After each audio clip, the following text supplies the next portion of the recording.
बिस्मिल्लाहिर्रहमानिर्रहीम अस्सलाम वालेकुम जनाब। स्टोरी मैंने एक ही शेयर करनी है। बहुत ही सियासी माहौल गर्म हो गया है। स्टोरी है तहरीक अदम एतमाद। उधर से मरीम नवाज़ साहबा और हमज़ा शहबाज साहब चल पड़े हैं, मौलाना साहब जनाब चल पड़े हैं। फिर उसके बाद जनाब वो फिर जो है ना PTI का जलसा हो रहा है। कल परेड ग्राउंड में लगी तो 5000 कुर्सियाँ हैं। अब पता नहीं वही वाली बात है कि कोई 5000 कुर्सियों एक एक कुर्सी पे 200 बंदा बिठाने का क्या चक्कर है, वो पता चल जाएगा।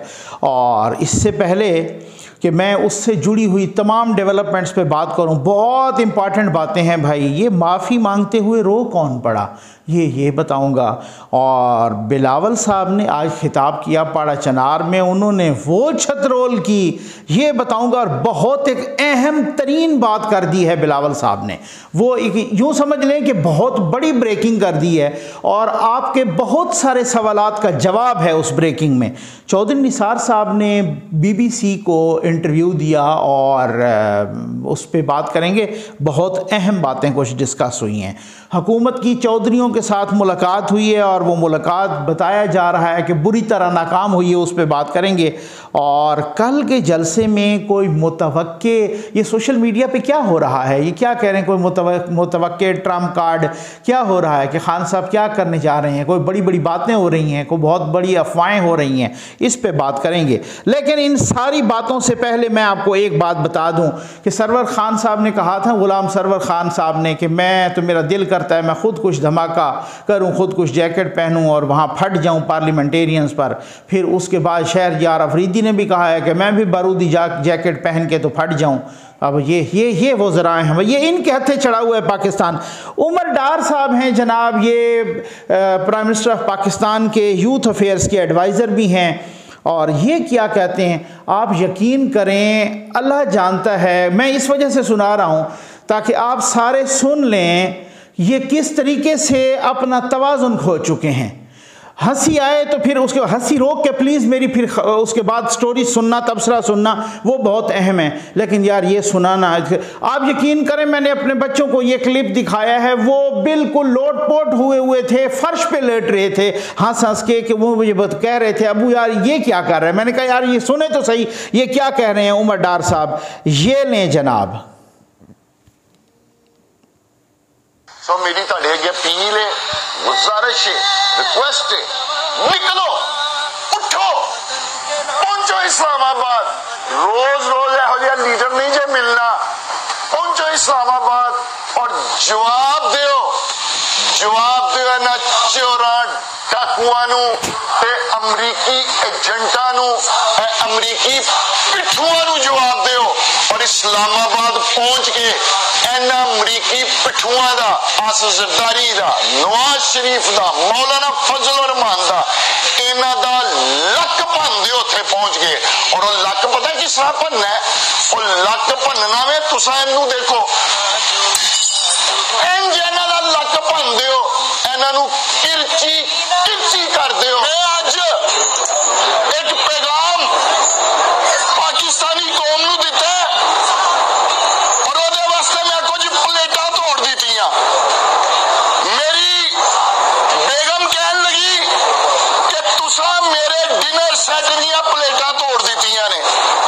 मैं अपनी बेगम नूं कहा कि इस कौम नूं समझाउण वास्ते जे मैनूं सारे घर दे भांडे भी तोड़ने पैणगे तो मैं तोड़ दांगा। ये हैं जनाब, ये कथारसिस है और ये सूरत हाल है। ये हमारे हुक्मरान हैं, आप देख तो रहे हैं। मतलब किसी बाशऊर तबके के ऐसे हुक्मरान हो सकते हैं? किसी बाशऊर अवाम के, कोई पढ़े लिखे अवाम के, कोई कम अज़ कम कोई जो इंसान कहलाने के लायक लोगों के ऐसे हुक्मरान हो सकते हैं? वो कहते हैं कि उठो जाओ इनका लक तोड़ के रख दो। और कैसे तोड़ो, उन्होंने प्रैक्टिकली करके दिखाया है। ये प्लेट नीचे फेंकी, उन्होंने कहा जैसे प्लेट किरची किरची हो गई, इनको इस तरह से किरची किरची कर दो। अब मैं एहसान से मैं क्या रिजर्वेशन शो करूं, उनसे क्या शिकवा करूं? मैं तालिबान से क्या शिकवा करूं, मैं किसी और दहशतगर्द से क्या शिकवा करूं, जो खुद कुछ बम्बार रहे हैं मैं उनसे क्या शिकवा करूं, मेरे वज़ीर खुद कुछ बम्बार बनने की यहाँ पे ख्वाहिश का इजहार कर रहे हैं, ये पाकिस्तान के प्राइम मिनिस्टर के एडवाइज़र कह रहे हैं जाओ उनको किरची किरची कर दो। ये वो शिद्दत पसंदी का दर्स है जो दे रहे हैं। इतना क्यों टेम्पर लूज कर गए हैं नवाज शरीफ साहब की, जरदारी साहब की, बेनज़ीर साहबा की। कितनी दफ़ा हुकूमतें गई हैं, बड़े अजीब व गरीब तरीके से 58(2)B का इस्तेमाल किया गया, मार्शल्लाह चढ़ गए ऊपर मुशर्रफ साहब, पर प्राइम मिनिस्टर के अंदर जो है ना 111 ब्रिगेड के बंदे जो है ना प्राइम मिनिस्टर हाउस के अंदर घुसे। अब आप अंदाज़ा कीजिए तब भी वो टेम्पर लूज नहीं किया। जो ये हालात हैं कि जी एक अगर अदम एतमाद हो रही है, एक कॉन्स्टिट्यूशनल मूव है, उसमें भी आप देख सकते हैं ये क्या सूरत हाल है। हम किन के हथें चढ़ गए हैं, हम कौन सी कौम हैं, मतलब समझ नहीं आ रही क्या हो रहा है हमारे साथ, क्या सूरत हाल है। खैर आ जाएं जनाब। और अब जो है ना मैंने कहा ना कि माफ़ी मांगते हुए कौन रो पड़ा।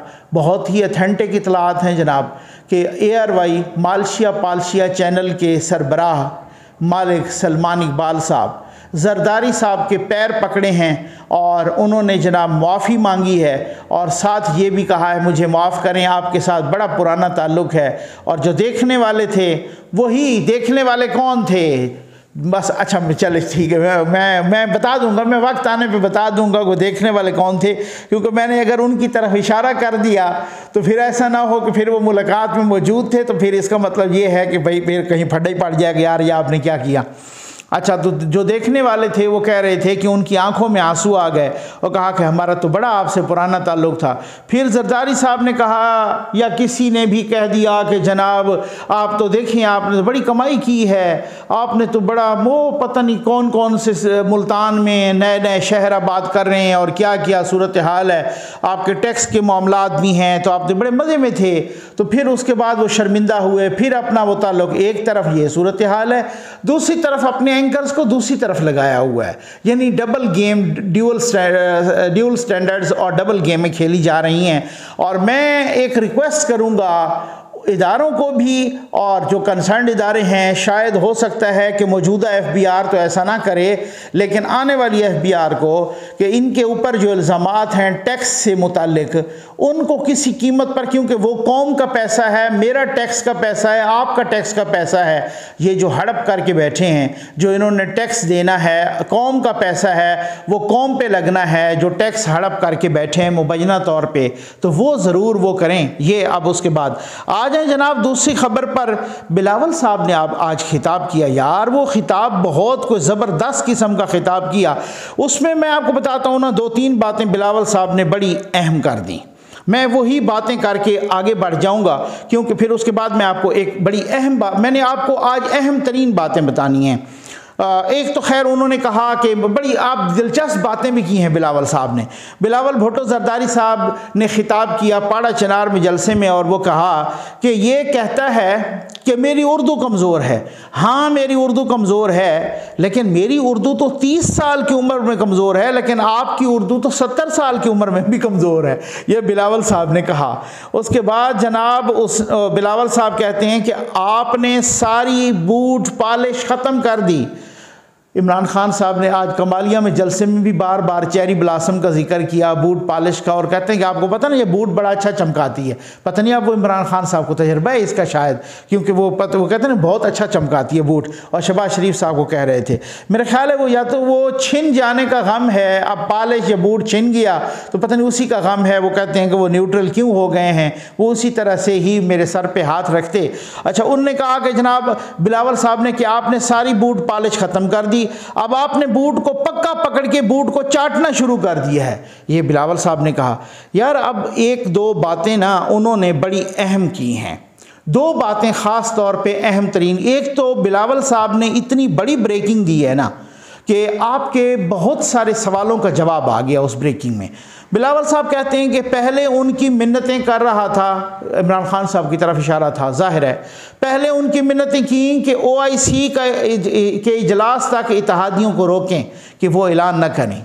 अब उनकी मिन्नतें कर रहा है कि 27 मार्च का जलसा होने दें, तब तक इत्तेहादियों को रोकें। ये बहुत बड़ी बात कर दी बिलावल साहब ने। अब पता नहीं क्यों की है, और या अगर क्या गुस्से में की है या किसी को एक्सपोज करने की है, या इससे तो ये भी जाहिर होता है कि जो कह रहे हैं हम न्यूट्रल हैं, इसका मतलब है वो अभी तक उनको इशारा नहीं कर रहे इत्तेहादियों को। ये बहुत बड़ी बात थी। या इस तरीके से रहम के अंदाज में की है कि चलो 27 का जलसा भी कर लो, फिर उसके बाद हम ऐलान करवाएंगे, या 27 को ही शाम को ऐलान करवाएंगे। तो ये सूरत हाल क्या है, इस पर थोड़ा सा जो है ना बहुत ही अलर्ट हो जाना चाहिए बहुत सारे हलकों को। ये कोई किसी आम बंदे ने नहीं कहा, ये उस बंदे ने कहा है जो तमाम के तमाम प्रोसेस में इन है। कहते हैं कि इन्होंने पहले उनको मिन्नतें की कि आप इत्तेहादियों को रोको कि OIC तक ये ऐलान न करें हुकूमत को छोड़ने का। अब उनको मिन्नतें कर रहा है कि 27 मार्च के जलसे तक जो है ना वो ऐलान न करें। बात ये बहुत ज़बरदस्त है। अब उसके बाद बिलावल साहब ने एक और बात की। ये बात मामूली बात नहीं है, मैं इसकी तह तक गया हूँ। आज आपको मैं इस बात के बारे में भी बताऊँगा। वो कहते हैं कि हमें मालूम है कि उस्मान बुज़दार ने वज़ीर आला बनने के लिए कहाँ पैसा दिया। झूठ बोलना बंद करो वरना हम खातून अव्वल बुशरा बीबी की करप्शन के सबूत सामने लाएंगे, ये बिलावल साहब ने कहा है। इससे पहले आपको पता है कि शहबाज शरीफ साहब ने एक इंटरव्यू में कहा कि मनो मुर्गियों का गोश्त जलाया जाता है बनी गाला में और खिलाया नहीं जाता। कहते हैं कि लोगों को जहाँ दाल नहीं मिलती, ये जादू टूने के लिए मनो मुर्गियों का गोश्त जला रहे हैं, ये शहबाज शरीफ साहब ने कहा। उसके बाद हमने देखा मरियम नवाज साहबा ने फरा बीबी का भी कहा कि वो 6 अरब तो पोस्टिंग ट्रांसफर्स पे बना चुकी हैं, इससे कहीं ज़्यादा है। और मैं सबूत भी पेश करूंगी, हो सकता है कि उनकी प्रेस कॉन्फ्रेंस होने वाली है जल्द, उसमें वो सबूत भी पेश कर दें या कल बता दें या इस तरीके से। वो कहते हैं आपके रोंगटे खड़े हो जाएंगे। ये भी आज बिलावल साहब ने भी कहा कि कहाँ पर पैसा दिया उस्मान बुज़दार ने, तो अगर आपने झूठ बोलना बंद न किया तो फिर हम खातून अव्वल बुशरा बीबी की करप्शन सामने लाएंगे, उनकी करप्शन के सबूत सामने लाएंगे। यार मैं ना, मुझे एक क्यूरियोसिटी हो जाती है, कुछ चीज़ें सुने तो फिर बंदा पता करता है। फिर मैंने कुछ बहुत ही बाखबर हलकों से पता किया। मैंने कहा ये क्या चक्कर है, तो फिर मुझे पता चला कि ये असल में चक्कर ये है कि जिनके बारे में कह रहे हैं ना खातून अव्वल और ये कोई ट्राइका है। मुझे ट्राइका में से 3 के नाम बताए हैं, 2 के नाम अभी नहीं बताऊंगा, ठीक है ना। कुछ मेरे दोस्त नाराज़ भी हो जाते हैं, लेकिन कुछ हमारी भी मजबूरियां होती हैं कि जब ज़रा हम बड़ी मुश्किल से आप तक न्यूज़ पहुंचा रहे होते हैं। तो एक उन्होंने कहा कि जिनको अभी सामने हिट कर रही है अपोजिशन, 2 और लोग हैं और 2 और लोग भी अहम तरीन हैं। ठीक हो गया, अब समझ आ गया आपको, ठीक है। ब्यूरोक्रेसी से एक ब्यूरोक्रेसी से हैं, एक किसी और से हैं, ठीक है। अच्छा, अब आपको समझ भी आ गई होगी। कहते हैं कि ये ट्राइका था और ये इसी ट्राइके ने सारा वो करप्शन का सारा कोई सिलसिला किया और अरबों बनाए।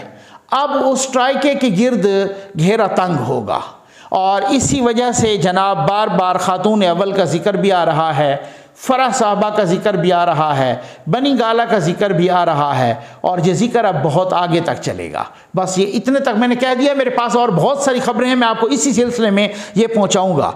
आ जाए जनाब चौधरी निसार साहब के इस बात पर खबरें हैं। चौधरियों के साथ मुलाकात वाली भी खबर है और पंजाब असम्बली और खैबर पख्तूनख्वा असम्बली से मुतल्लिक कुछ लोग कह रहे हैं कल कोई बहुत बड़ा होने वाला है। ये इस पे मैं खुल के बात करूंगा।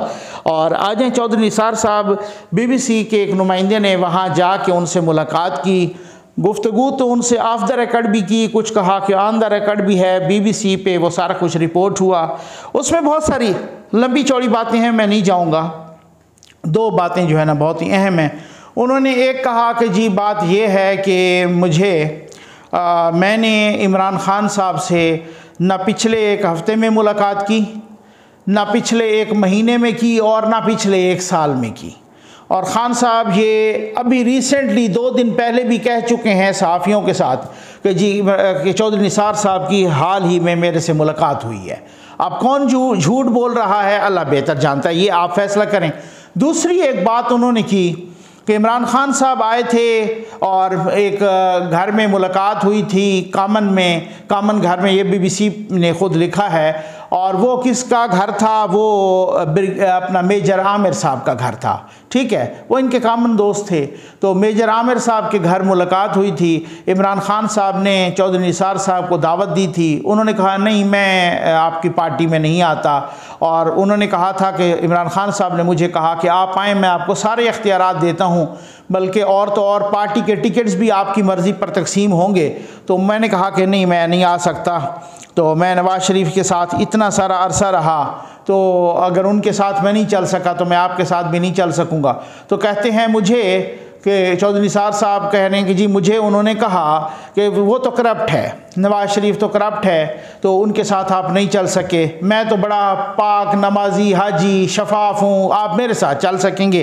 तो वो कहते हैं कि ये BBC ने लिखा है। तो चौधरी निसार साहब कहते हैं कि नहीं, मैंने कहा कि मैं तो उनको करप्ट नहीं कहूँगा, वो मुझे पसंद नहीं करते, मेरे उनसे इख्तलाफात हैं वो लाख सही, लेकिन ना मैं उनको करप्ट कहता हूँ और ना मैंने नवाज़ शरीफ की कोई करप्शन देखी है। ये just for the kind information of यूथियाज, वो जो बड़े आइडियलाइज कर रहे होते हैं ना चौधरी निसार को, वही चौधरी निसार कह रहे हैं कि ना मैंने उनकी कोई करप्शन देखी है और ना ही मैं उनको करप्ट कह सकता हूँ। अगर मैंने उनकी कोई करप्शन देखी होती तो मैं 1 मिनट देर न करता, मैं उनसे हट जाता। तो ये चौधरी निसार साहब ने गवाही दी है नवाज़ शरीफ साहब के हक़ में, जिनको आप बहुत ज़्यादा ये यूँ समझ लें कि एक आइडियलाइज़ कर रहे हैं, बहुत तारीफ़ कर रहे हैं। आज जनाब हुकूमत की चौधरियों के साथ हुई है मुलाकात। अहम ख़बर भाई मैंने बतानी है, कल क्या हो रहा है, कौन सा ट्रम्प कार्ड है। चौधरियों के साथ मुलाकात और कट इट शॉर्ट के वो मुलाकात फ़िलहाल नाकाम हो गई है। गए थे जनाब शाह महमूद कुरैशी साहब और परवेज़ खटक साहब और थोड़ी देर के बाद निकल पड़े। और मेरी ज़िम्मेदारी के साथ अर्ज़ कर रहा हूँ, बहुत ही अंदर की इतलात हैं कि परवेज़ खटक साहब की और वज़ीर ख़ारजा साहब की बशीर चीमा साहब ने, ठीक हो गया ना, बशीर चीमा साहब ने उनकी जो है ना वो गत बनाई है ना कि चौधरी परवेज़ इलाही साहब को बीच में मुदाखलत करना पड़ी। तारिक बशीर चीमा साहब ने वो गत बनाई है दोनों मिनिस्टर्स की, वो दुर्गत बनाई है कि इनको बोलने का नहीं छोड़ा। इन्होंने कहा आपने हमारे साथ किया है, ठीक है ना, इन 3-3.5 सालों में, और वो दुर्गत बनी। ये ऐसे ही है आपके ख्याल में कि ये चौधरी परवेज़ इलाही, चौधरी शुजात साहब तो वैसे ही मुलाकात में नहीं थे, वो तो इस्लामाबाद में हैं। तो मकसद कहने का ये है कि क्या सूरत हाल है, इसका मतलब ये है ना कि भाई कोई आए तो किसी को मुबैना तौर पे सिखा के बिठाएं कि भाई मैं आपको ठंडा करूंगा, तो आपने इनकी ना सही गत बनानी है। तो उन्होंने वही दुर्गत बनाई है ना तारिक बशीर चीमा साहब ने। ये मेरे पास पक्की इतलात हैं, आगे फिर बाद में बात करूंगा इस पर, मेरे पास और भी बहुत अंदर की इतलात हैं। लेकिन कल कहा जा रहा है कि ये जलसा हो रहा है जिसमें कहा जा रहा है ये 10 लाख लोग आएंगे। और अभी मैं थोड़ी देर पहले वो देख रहा था सोशल मीडिया पे, PTV जनाब पूरी वीडियो चला रही थी कि गिलगित बल्तिस्तान के वज़ीर आला कल अम्र बिल मारूफ जलसे के लिए वो उनका काफ़िला आ रहा है। मतलब आप ये देखें कि PTV जो स्टेट का इदारा है वो एक पॉलिटिकल पार्टी की कन्वेंसिंग कर रहा है। क्या वो ऐसे जलसे सारे के सारे और काफ़िले मरियम नवाज़ साहबा के और मौलाना साहब के भी दिखाएंगे? ये है PTV का इस्तेमाल। ये स्टेट का इदारा है, जो स्टेट का इदारा किस तरीके से बिहेव कर रहा है। अच्छा, अब आ जाए जनाब के पंजाब वो कह रहे हैं बहुत सारे लोग कि कल अब कुर्सियां तो लगी हैं परेड ग्राउंड में 5000, अब पता नहीं है कि कुर्सी पे 200 बंदा बिठाने का चक्कर होगा, क्या चक्कर है। अच्छा खैर, अब उसमें बताया जा रहा है, कुछ लोग बता रहे हैं, इसको मैं गलत बयानी नहीं करूंगा कि मैं कहूं कि जी मैंने ज़राए से कंफर्म कराया है, बिल्कुल कंफर्म नहीं कराया। सिर्फ सोशल मीडिया पे, और सिर्फ सोशल मीडिया पे ना जाता, कुछ सहाफ़ियों ने और एंकर पर्सनस ने भी इस तरह की बात की है। सहाफ़ियों ने भी, एंकर पर्सनस ने भी इस तरह की बात की है कि खान साहब कल जो ट्रम्प कार्ड खेलने वाले हैं उनमें अब क्या है अल्लाह बेहतर जानता, ये कल पता चल जाएगा। कि कुछ खेलना भी है उन्होंने या नहीं खेलना। मुझे हाँ बहुत ही ऑथेंटिक ज़राए से पता चला था कि इनके पास कार्ड है, तो आगे उसी ज़रिए से मैंने सवाल किया था कि मैंने कहा जनाब कि फिर आप ये खेल भी सकते हैं? उन्होंने कहा ये नहीं पता। अब ये जो ऑनेस्टली जो किसी से पता करो ऑनेस्टली जो है ना। अब लेकिन यहाँ क्या चल रहा है सोशल मीडिया पर, यहाँ ये चल रहा है कि जनाब आप देख लीजिएगा कि खान साहब कल असम्बलियों से अपने मेंबर्स को रिज़ाइन करवाएंगे, कौमी असम्बली से भी, साथ ही खैबर पख्तूनख्वा की असम्बली भी तोड़ देंगे और पंजाब की असम्बली भी तोड़ देंगे। ये दो ऐलान करेंगे और साथ ही मुतवक्के तौर पर यह भी कहा जा रहा है कि किसी नई तकर्री का भी ऐलान कर देंगे। ठीक है, अब देखें जहाँ तक है किसी ये असम्बलियों के तोड़ने का, हो सकता है इससे क्या होगा, इससे क्या सूरत हाल होगी, खान साहब चले जाएंगे। ठीक है ना जी, असम्बलियों से अगर वो रिज़ाइन किया, अगर ये ट्रम्प कार्ड है तो फिर भी उन्हीं की शिकस्त है, फिर इससे क्या होता है। ये तो फतह है फिर अपोजिशन की, ऑलरेडी भी नून लीग और पीपल्स पार्टी कह रही है कि ये सूरत हाल है। अच्छा, अब उसके बाद आ जाएं, अगर खान साहब कोई तकर्री का ऐलान करते हैं, और वो कौन सी तकर्री होगी, अगर वही वाली तकर्री है जिस तकर्री का वो कब से कह रहे हैं, तो पहली बात तो ये है कि कहीं से हो सकता है रिएक्शन भी आए, कहीं से हो सकता है इसको नल एंड वाइड भी करार दिया जाए, और अगर हो भी जाए तो तब क्या होगा, खान साहब की तो अदम एतमाद तो नहीं टलेगी। लेकिन अगर खान साहब किसी को डी नोटिफाई किया या कोई इस तरह का उन्होंने ट्रम्प कार्ड खेला तो फिर तो बहुत ही गड़बड़ होनी है, फिर तो अल्लाह माफ़ करे बहुत ही मुसीबत में पड़ जाएगी पूरी जमहूरियत और पूरा पार्लिमानी निज़ाम और पूरा सिस्टम। लेकिन मुझे नहीं लगता। उसकी वजह यह है कि खान साहब बहुत सेफ खेलते हैं। खान साहब अपना जो भी ट्रम्प कार्ड खेलेंगे, खान साहब वो ट्रम्प कार्ड खेलेंगे कि जब उनको कन्फर्म होगा कि इससे 100% कन्फर्म है कि मैं सेफ रहूँगा। अगर उनको 0.1% भी ये शायबा तक गुजरा कि इससे मैं अडियाला जा सकता हूँ, वो मर के भी नहीं खेलेगा वो कार्ड। ये पक्की बात है, मैंने आपको पहले भी सबूत दिए। खान साहब को जहाँ जहाँ लगा, चाहे वो जस्टिस वजीउद्दीन साहब हों, चाहे वो मखदूम जावेद हाशमी हों, चाहे वो हामिद खान हों, चाहे वो अकबर एस बाबर हों, चाहे वो जवाद अहमद साहब हों, चाहे वो कोई हों, बाकी कुछ किसी का नाम अगर मुझे भूल गया तो उनको 2 मिनट में फारिग करते हैं। लेकिन जब उनको लगता है कि जहांगीर तरीन आप ग्रुप बना के मेरी दुर्गत बना सकते हैं तो वो बिल्कुल ही उनके सामने लेट जाते हैं। पहले जब उनको लगता है अलीम खान मेरा कुछ नहीं बिगाड़ सकते तो उन्होंने बिल्कुल उनको जेल भिजवा दिया। लेकिन जब बिगाड़ सकते हैं तो फिर उनके एक वजीर जा रहा है, दूसरा वजीर जा रहा है, तीसरा राब्ता कर रहा है, चौथा राब्ता कर रहा है। जब उनको लगा कि MKM बहादुराबाद और चौधरियों को और बाप को और पीर पगाड़ा को कंट्रोल करने वाला यहाँ पे पारा में बैठा है, खान साहब को परवाह ही कोई नहीं थी। लेकिन जब वो टुर गया कहीं और फिर उसके बाद खान साहब को सारी, तो कभी इनके दर कभी दर बदर, ठीक है ना, बात ये वो वाली बात है, कभी वो इधर। तो वो अपने मफादात को बड़े अच्छे से जानते हैं। आप याद रखिएगा कि जब उनके पास ये नहीं है कि जनाब वो वाला जिस तरह से शायर कहता है ना कि गर कुछ न बन पड़ी तो डबो देंगे सफीना, साहिल की कसम मिन्नत तूफान न करेंगे, सफीना नहीं डबोएंगे। ठीक है ना, सफीना के डूबने से आपको पता है वो बंदा खुद डूब जाता है। तो खान साहब इतने सादा भी नहीं हैं, वो बहुत सेफ खेलेंगे। ये मैं आपको बता दूं कि उन्होंने जो भी कार्ड खेला सेफ खेलेंगे। अगर उनको 100% कन्फर्म हुआ कि ये कार्ड मैं खेल रहा हूं, इसमें मैं 100% सेफ हूं, तब वो खेलेंगे। 0.1% भी उनको शक गुजरा कि इसमें कुछ भी हो सकता है, वो वाली बात है कि इन्ने सादे नहीं है कप्तान साढ़े। ठीक है ना, उम्मीद है आपको वीडियो पसंद आई होगी। आपका बहुत बहुत शुक्रिया।